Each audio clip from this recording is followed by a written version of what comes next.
ជំរាបសួរបងប្អូនអរគ្នាថ្ងៃហ្នឹងខ្ញុំមកធ្វើការីបាយខ្ជិលព្រោះអីគេបានផ្សំគ្រឿងស្លការីហ្នឹងហើយអស់ហើយអញ្ចឹងខ្ញុំគ្រាន់តែយកស្លការីហ្នឹងយកមកដាក់បន្លែដាក់សាច់មាន់អីចឹងណាដាក់ចូលទៅក្នុងហ្នឹងប៉ុន្តែខ្ញុំដាក់បន្លែច្រើនអញ្ចឹងខ្ញុំនឹងបន្ថែមនៅទឹកនៅក្នុងអាការីដែលគេបានធ្វើហើយហ្នឹងណាហើយបើសិនជាស្ទើរអីអញ្ចឹងខ្ញុំនឹងថែមថយគ្រឿងក្រៅការីខ្ញុំមានត្រប់មានប្រឡងប្រាំងមានប្រឡងជ្វាហើយមានការ៉ុតនេះហើយខ្ទឹមប្រាំងគេធ្វើស្រាប់ហើយណាឥឡូវខ្ញុំធ្វើវាពួកគេដាក់គ្រឿងក្រៅអីអស់ហើយយើងយកមកគ្រាន់តែដាក់ទឹកដាក់បន្លែដាក់សាច់អីថែមអញ្ចឹងទៅរួចជាការស្រេចទៅបងប្អូនខ្ញុំបើកភ្លើងដាក់ឆ្នាំងនេះហើយបន្ទាប់មកខ្ញុំដាក់គ្រឿងការីនេះហើយដាក់ចូលទៅ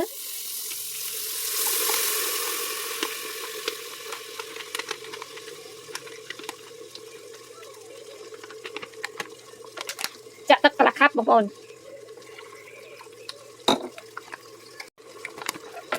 ខ្ញុំចាក់ចូលទៅខ្ញុំថែមទឹកកន្លះខាប់ទៀតបងប្អូន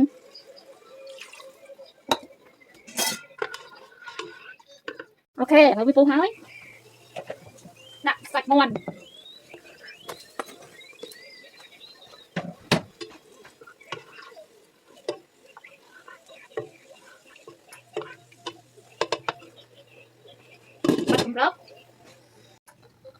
អូខេបងប្អូនឥឡូវពុះហើយ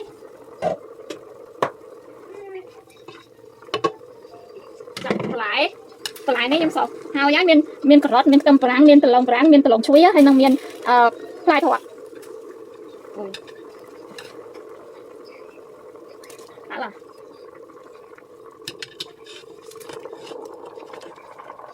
ដាក់ចូលទៅ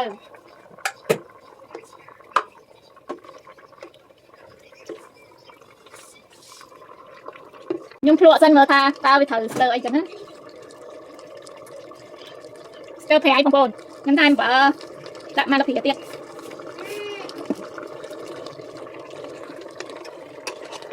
អូខេមកខ្ញុំដាក់មកលពីបាយដាក់មកលពីបាយចឹងណាឥឡូវខ្ញុំភ្លក់មើលថាតើវាមកអត់មកមកបងប្អូននេះប៉ុណ្ណឹងបាត់ឡើងដាក់ទៅខាងនោះខ្ញុំភ្លេចមុខភ្លេចក្រោយហើយដាក់ជីបង្សុយបងប្អូននេះដាក់ជីបង្សុយចូលដាក់ចូលទៅព្រោះខ្វះក្លឹមជីរីរៀងគោទៅបងប្អូនហើយ Run to me, confess your love, at least to say, confess your love, at least to say, confess your love, that won't pass, confess your love, that won't pass. ជំរាបសួរបងប្អូនអរគ្នា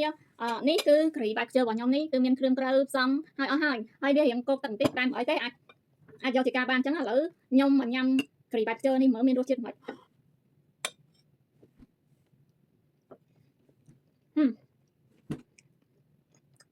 រសជាតិវាយ៉ាងស្រាលអត់ប្រៃទេពុំបានប្រៃហ្នឹងខ្ញុំញ៉ាំពុំបានប្រៃខ្ញុំធ្វើខ្លួនឯងមើលពុំបានប្រៃអីវាអត់ប្រៃខ្លាំងឬក៏សាបខ្លាំងទេមកល្មម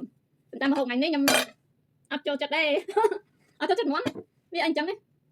មិនថាធ្វើឲ្យចាក់ចោលណាប្រហែលជាញ៉ាំខ្លះចាក់ចោលខ្លះព្រោះអត់ចូលចិត្ត sundown I don't like it